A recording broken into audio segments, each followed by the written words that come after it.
नमस्कार sir, ready?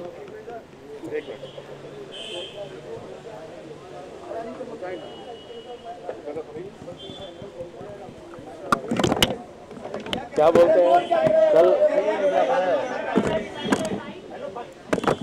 थोड़ा नीचे कर दो भैया, इसको नीचे कर दो। हो गया?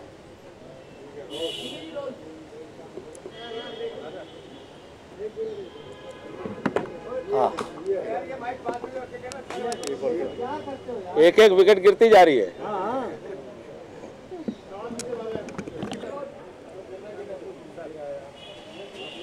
मित्रों, भारतीय जनता पार्टी हमेशा से ही सामाजिक और आर्थिक न्याय की पक्षधर रही है और पूर्व में भी भारत के संविधान द्वारा प्रदत्त आरक्षण की व्यवस्था का लाभ समाज के विभिन्न वर्गों को मिले ताकि उनकी आर्थिक और सामाजिक उन्नति सुनिश्चित की जा सके। भारतीय जनता पार्टी ने राजनीतिक गंभीरता का परिचय देते हुए श्रद्धेय अटल बिहारी वाजपेयी जी के राजग सरकार के कार्यकाल में राजस्थान से जाट समुदाय को केंद्र की पिछड़ा वर्ग की आरक्षित सूची में शामिल करके एक शुरुआत की थी।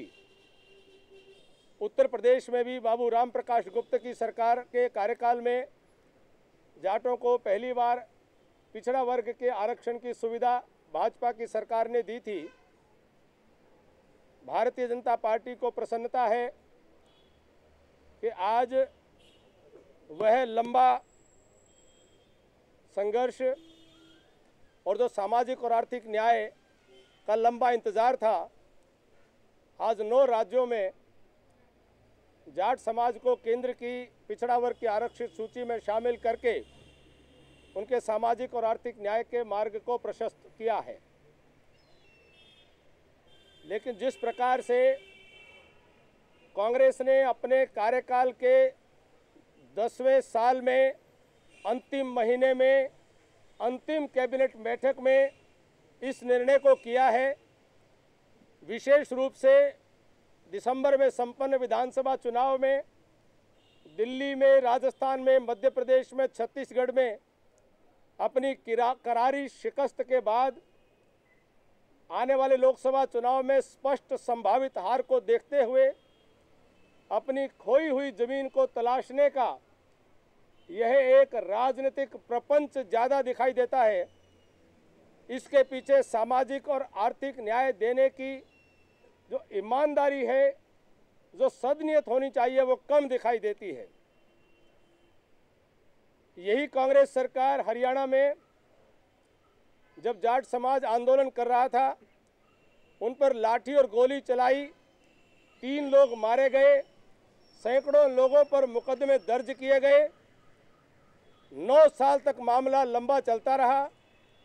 आज सरकार को उन मारे गए लोगों से और जिन पर झूठे मुकदमे दर्ज किए उनसे माफ़ी मांगनी चाहिए। कुछ विश्लेषकों ने इस आरक्षण देने संबंधी प्रक्रिया पर कुछ कानूनी और तकनीकी प्रश्न चिन्ह भी खड़े किए हैं, तो इससे सरकार की नीयत पर संदेह व्यक्त किए हैं कि कहीं ये केवल चुनाव में लाभ लेने के उद्देश्य से कोई तात्कालिक चुनावी प्रपंच ही तो नहीं है। भारतीय जनता पार्टी सरकार से अपेक्षा करती है कि तात्कालिक चुनावी प्रपंच न करते हुए एक राजनीतिक गंभीरता और सामाजिक और आर्थिक न्याय के प्रति अपनी प्रतिबद्धता को प्रमाणित करने के लिए किसी भी प्रकार का इसमें कोई संशय और संदेह सरकार को रखना नहीं चाहिए। मित्रों, friends, Bharatiya Janata party has always supported the idea of socio-economic justice as per the Constitution of India to all the deprived castes and communities who deserve to be given reservation according to the prescribed norms of the Constitution and National Commission for Backward Classes. It was Bharatiya Janata Party led NDA government of Shri Atal Bihari Vajpayee ji as Prime Minister, who for the first time included the Jats of Rajasthan in the central list of OBC. It was Bharatiya Janata Party government in Uttar Pradesh led by Shri Babu Ram Prakash Gupta, which gave reservation to Jats in the state of Uttar Pradesh. The inclusion of the Jats of 9 states in the central list demand had been very long pending, and a mass agitation was on for long. Bharatiya Janata Party finally welcomes the culmination and conclusion of this struggle and the inclusion of the Jats in the central list of OBC. But we express our concern at the timing of this announcement. It is only after the severe drubbing that Congress Party got in the recently concluded Vidhan Sabha elections in Delhi, Madhya Pradesh, Rajasthan and Chhattisgarh, and also in the forthcoming Lok Sabha elections. It is widely predicted that Congress Party is losing its ground, that to regain the lost ground and only for the ulterior motive for temporary political gains, that Congress Party feels that it need to give reservation to the Jats in the last cabinet meeting of the UPA 2 government. It smacks of their ulterior politically motivated agenda, and also some analysts have expressed their doubt and raised issues about some technical and legal formalities in giving this reservation. Bharatiya Janata Party expresses its concern and would like to request the government to ensure that there is no some glitch like this left in giving reservation to Jats in the central list. Friends, I have concluded and thank you so much.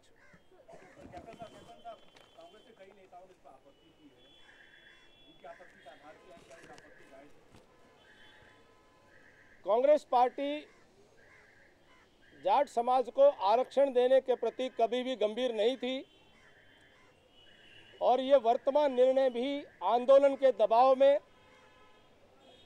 राजनीति के दबाव में, जो उनके ऊपर आने वाले लोकसभा चुनाव में स्पष्ट संभावित हार को देखते हुए खिसकते हुए जनाधार को बचाने के लिए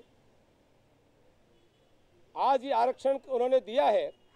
और उनके अंदर पहले से ही न एकमत था और आज भी उनकी नीयत में संदेह व्यक्त किए जा रहे हैं कि ये केवल मात्र चुनाव में लाभ देने के लिए कोई प्रपंच तो नहीं है।